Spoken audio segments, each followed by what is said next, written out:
నుంచి ఉపాసం అన్నారు, ఒంటి పూట తిని బతికాను. ఇప్పుడన్నా నేను ఉన్నప్పుడన్నా 2 పూటల భోజనం పెట్టి పొద్దుటి పూట కొంచెం టిఫిన్ పెడితే మా రైతులు, మా ప్రాంత ప్రజలు కొంత బాగుపడతారు. అందుకే తుమ్మల నాగేశ్వరరావు గారికి వేదిక మీద నుంచి విజ్ఞప్తి చేస్తున్నా, సిద్దిపేటలో కట్టిన ఈ ఫ్యాక్టరీ కొడంగల్ నియోజకవర్గంలో కూడా ఇట్లాంటిది ఒక ఫ్యాక్టరీ కట్టండి, మా రైతులకు ఉపయోగపడుతుంది.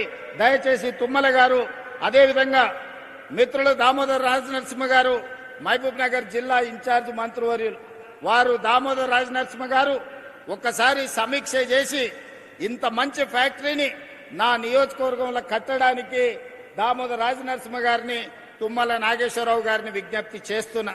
ఇది మంచి లాభసాటి వ్యవసాయం. ఇలాంటివి వస్తే, ఇలాంటి పరిశ్రమలు వస్తే మన పిల్లలు చదువుకోవడానికి, మన కుటుంబం బాగుపడడానికి, మనం ఒక మంచి ఇల్లు కట్టుకోవడానికి, మనం మంచి కారు కొనుక్కోవడానికి ఎవరి దగ్గరను పోయి చేయి ఆపాల్సిన అవసరం లేదు. ఇవాళ పెద్దలు సుదర్శన్ రెడ్డి గారు ఉన్నారు. మనందరికీ తెలుసు, మనం అంకాపూర్ చికెన్ అని తింటుంటాం అప్పుడప్పుడు. అంకాపూర్ అమెరికాలో లేదు, నిజామాబాద్లో ఉంది అంకాపూర్ అనే ఊరు. ఆ కాలంలో మారుతి కార్లు వచ్చినప్పుడు ఊరంతా వ్యవసాయం చేసుకునే రైతులు అందరూ పోయి మారుతి కార్లు కొనుక్కొని వచ్చారు. వ్యవసాయము లాభసాటిగా అంకాపూర్ అంటే మా మహేష్ గౌడ్ గారు అంటుంటారు, మీరు వ్యవసాయం నేర్చుకోవాలంటే మా అంకాపూర్ వచ్చి చూడండి అని. సంతోషమే, చూస్తాం. కానీ తెలంగాణలో 12,702 గ్రామ పంచాయతీలు ఉన్నాయి. ప్రతి గ్రామ పంచాయతీ ఒక అంకాపూర్ కావాలి. ప్రతి రైతు వ్యవసాయంలో సంపాదించి, వ్యవసాయంలో పంట పండించి కారు కొనుక్కునే స్థాయికి రావాలి.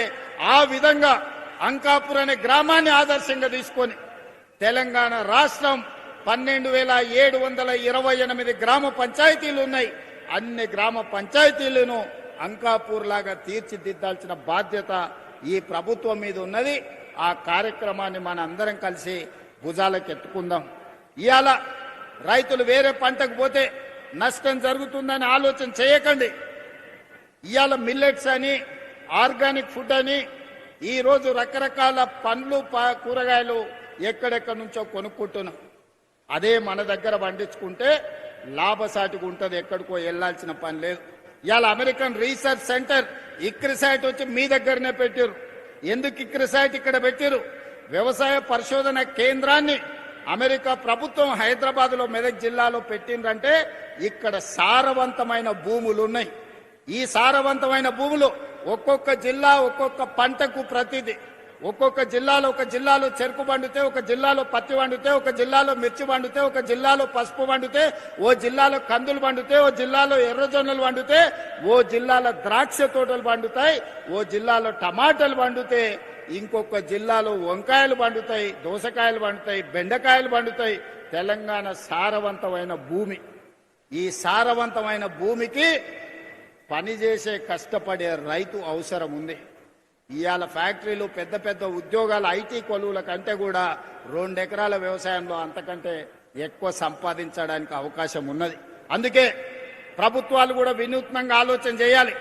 ప్రభుత్వాలు సాంకేతిక నైపుణ్యాన్ని రైతులకు అందుబాటులోకి తీసుకురావాలి, రైతులకు అవగాహన కల్పించాలి, రైతులకు ఇత్తనాలు ఇవ్వాలి, రైతులు పంట పండించడానికి అవకాశం ఇవ్వాలి.